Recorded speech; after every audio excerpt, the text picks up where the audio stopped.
Hey guys, welcome to the FitTown Show. I'm Coach Andrew, joined today by Coach Danielle, and we are going with the second episode of our segment, the 5 books that changed my life. And today we have 4 books, and it's going to have a nutrition focus because it's Danielle, our nutrition coach.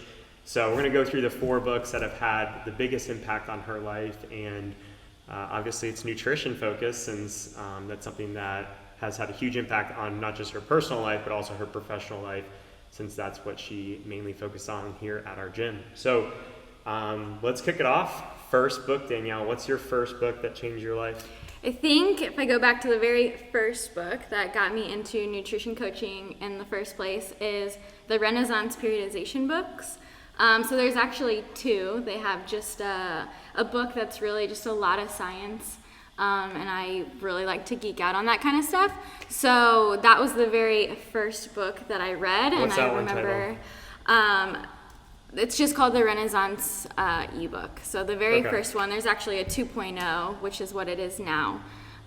So that one doesn't come in a paper copy, you just buy it online. But if you're a science person, it definitely might be something that is interesting to you. But I remember purchasing that book as Austin and I were driving from Missouri to Texas to go on a cruise. And I bought the book and started reading it, and then I found myself spending the entire cruise, like, trying to get through it, taking notes because it was an ebook, and that was, like, when I fell in love with nutrition. So that book kind of started it all and got me to where I am today with nutrition coaching. So you're saying you fell in love with nutrition on a cruise? On a cruise, seeing how as bad I other was people were walking eating. by ice cream, eating ice cream cones, I was reading this nutrition book completely. It's like torture, basically. But I knew that I was going to start right when I got back, which I had them for nutrition coaching when I had lost 30 pounds at this point, and that's why I bought the book, is because I really started to like dig deep into it and enjoy it. So yeah, I bought the book, and then that is what kind of started everything for me, nice. Nutrition-wise. So then after that, the second book I bought was also from them, and that was just the women's guide. So another ebook, and it's not super long. I wouldn't say, it's definitely not more than 200 pages. But I definitely think that is something that's super important. That's definitely not prioritized with most nutrition coaches, is like the women's side of things and hormone balance. So that was another really cool thing that really made me enjoy, like, helping women be able to eat a lot more than they really think that they can and perform optimally while still, getting the aesthetics that they want. But I just think that, when women think that they need to lose weight, it's all about eating at a restriction. And so yeah, that was another book. Those 2 books really kind of started everything. Cool. So let's stay on those then a little bit. So going back to that first one, the science-based one, what were some of the things that were brought to the table that were really eye-opening for you from that book? I definitely think just kind of the reasons why you need proteins, why you need carbs, why you need fats. It really digs deep into all of that. It digs deep into nutrient timing and when you are performing at like an athletic, standpoint, how that can really play a factor. But it really just kind of digs deep into the macros, which I knew nothing about going into it. Why you need it, why water is important, how much protein you can kind of guesstimate for yourself, along with carbs and fats, and how that kind of differentiates between different lifestyles and the way that you live. So I thought it was a great book to learn the why behind nutrition and eating to perform, or eating just to live at your best life, day in and day out. So it sounds like it's very much like flipping the diet idea, which is the diet idea is usually like the removal of stuff, the cutting down, the deprivation, and by telling you the importance of protein, fats, and carbs and the importance of hydration, it's like, okay, this is now fuel to what I want to do, as opposed to how can I have strategies to eat as little as possible. Right, and it tells you, it kind of goes through, how much weight loss is sustainable for you, week by week, and depending on body size and all of that. So I remember I wrote all of this stuff down, and that was like what kind of got me to be like, okay, let me mess around with this with my best friend. Okay, that's working for her. Let's see how many people I can start to help. And that was, it definitely, I feel like I learned more in that ebook than I did in nutrition, my first 2 years of nutrition classes in college. Like, I learned more, that was more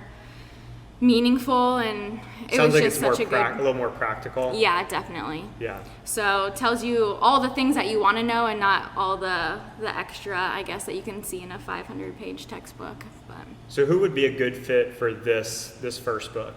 somebody who wants to know the why behind things. Gotcha. Yeah, definitely. Cool. Who likes science, for sure.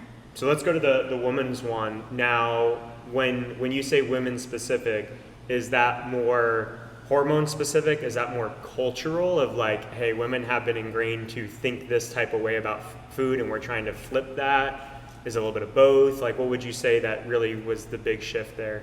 I think it definitely starts with, a big chunk of that book is talking about why we actually need calories, and how there's so many diets out there that have women eating, what a toddler should be eating. And so it definitely starts to kind of reframe that in your mind, for sure. But then it does go into the importance of hormone balance and how to get there, because a lot of women at some point in their life have tried a diet, typically an elimination diet, or calorie is just so calorically restricted that you do need some balancing out after that. And I see a lot of that with people coming in now, and I find myself referring to that or remembering things from that book that are definitely very, very apparent in most people coming in for coaching. So that's another one that I think if you struggle, not to be TMI, but with your cycle, with acne, with that kind of stuff, that would be a really great read. If you feel like, you're taking away calories and gaining weight, it's just another good sign, or not having enough energy. That book. Outside of the cycle, what other things should women be thinking about that is unique to them? I would say acne is another big sign that something is wrong hormonally. Energy, I think gaining weight when you're either staying at the same calories or pulling them away. Energy is another really big one. But cycle, that's our feedback every single month to know that we're, working properly. And so that is definitely the biggest one. But acne is another kind of really big one too. Yeah, and then I think just even understanding that stuff is feedback is a big eye-opener for a lot of people. I think a lot of people don't associate those things as being always food related. Not to say that everything is food related, right. But a lot of times they are, where you're getting, if you have skin issues, you have energy issues, you have sleep issues, that a lot of those things are because there's something not working with your diet. Right. Cool. Now, is that just for women? If we say, who is this book for? Is it just for women, or just for a specific type of woman that you would think would really benefit for this book? I think type of women that would benefit from it are the people who are dialed in with their nutrition already, or think that they are very hyper-focused about it. I think that is probably a really good resource to read about, for that particularly. Okay, cool. What's book number 3? Book number 3 is called Just Eat It. It's by Laura Thomas. You can get it on Amazon. That book is all about intuitive eating. So kind of on the flip side of macros and all of that, which I personally love, and I've always said, I'll track macros until I feel like it's taking away from my life. Just Eat It is a book learning how to go from that tracking lifestyle to you have experience with this, eating intuitively. So eating what your body feels like it needs, and eating to full satiety, not restricting, and making good decisions, not feeling like you're always on one end of the pendulum or the other. So that book is all about transitioning to that. So I think what most people don't realize is, for some of us, it's a victory to say no to a donut, whereas to some of us it's a victory to say yes to a donut. And I feel like people are either one way or the other. So this was a really cool book that taught me tools to use to help people kind of switch from being so dialed in and so neurotic about hitting your numbers every single day, to transitioning to having way more freedom with your life and still being able to, look the way you want to look and not feel like you're always in this cycle of gaining weight and losing weight, depending on how motivated you are or not. Yeah, that example is so good. Can you elaborate on that, of like who you think is a good fit to avoid the donut versus like who you think is a good fit to potentially eat the donut, just as like a generalization? Yeah, so, most people are the other way, where we are maybe in offices or something where we have, donuts everywhere, sweets and donuts, and people are bringing stuff in, or you have reps that are just constantly bringing in stuff to try and buy you over. I would say in that instance, when you're day in and day out saying yes to these foods, saying no, a couple times a week is going to make a big difference. Whereas somebody, and I've been in this boat before, where you're feeling really good, you're looking really good, you've lost all this weight, and you're tracking diligently, you're loving it, you feel like you're thriving, you don't want anything to jeopardize that feeling, so it feels like a failure to eat something not on your plan or less than healthy. So, it's a tightrope of what was I gonna say? Well, yeah, I think I understand that it's almost like you have a track record built up. If you have a track record of eating really well, the donut is not a big deal. And that if you don't have that track record of eating really well, then that's where you have to start to say no and slash some things, because there's all these places that you don't have an understanding of what's going wrong, because there's a million things going wrong. Right. Exactly.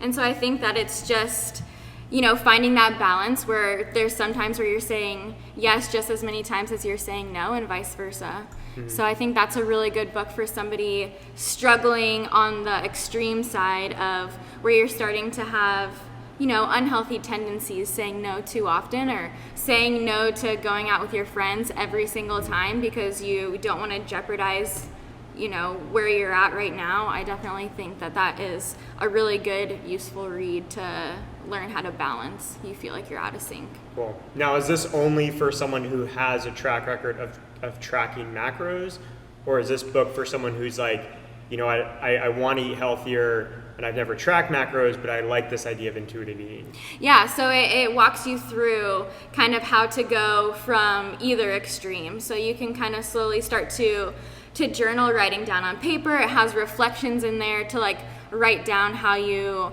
feel after each meal, how you feel about the day. So it kind of gives you like a paper accountability, and you can use that, coming from eating whatever or eating very little or very perfect, as people would think. Okay, cool. And what's the fourth book? The fourth book, this one I feel like is a good book that I wanted to talk about because it made a huge impact on my life recently, but I also thought that I get this question a lot actually in classes, especially with all the babies that we have in and out of here. Lots of pregnancy. It's called Real Food in Pregnancy. And it was written by a dietitian that I really, really admire. Her name's Lily Nichols. Best book ever. So that's probably my favorite book of all time. And it really just talks about, again, it's a lot of science in there. So if you're somebody who likes kind of all the data, it's a really good book, but it tells you, general recommendations about how much you need through pregnancy, through breastfeeding, which a lot of women are doing, in and outside of the gym for years. What we need, why we need it, and how that's going to help our little ones, but then also help us. So it's very easy to become nutrient deficient in vitamins as a mother, because milk is kind of most important, and that is what's getting all the nutrition. So it's very easy to, be deficient in that as well. So that book just kind of tells you exactly what you need through pregnancy and after, and how you can get it. So it's very, it's just a very simple way to kind of take all the guessing out of what you should be eating when you're making a little human. And so I think... what are some of the things that a pregnant mom or postpartum mom should focus on? So choline is a really big one. That is something that most people are deficient in already. And the best way to get that is going to be eating whole eggs, like egg yolks. I made sure that I would always eat 3 whole eggs a day when I was pregnant. And then like organ meat is another really big one, like liver and stuff like that is huge. So choline was something that I personally kind of prioritized because I found that to be like the most important and lowest hanging fruit, kind of easiest thing to get in. But you know, getting in fish and stuff is also really important. It kind of talks about like mercury and foods that most pregnant people avoid just because there's like a bad rap, like eating deli meat and stuff like that, whereas you're just as likely or more likely to get the same stuff from lettuce, you know, the same bacteria that you're concerned about. So it kind of talks about that and kind of, I guess, debunks a lot of myths that go along with that. And women tend to avoid fish through pregnancy, but it's actually really important. And there's only a few that you really should avoid. But yeah, that is such a good book. Now, is that only for moms? I would say most women could benefit from that, but I would say it's primarily pregnancy and postpartum. Getting back to regular or breastfeeding. You know, people do that for years sometimes, so that would be another good one. Cool. Nice. Well, I think that's it. I think we'll stop there. Is there anything that you want to add on any of these books? I don't think so. Okay. Well, I have them if anybody wants to borrow them. Perfect. The ebooks. We'll send you the PDF. Yeah. All right. Thanks, guys. We'll see you on the next one. Bye.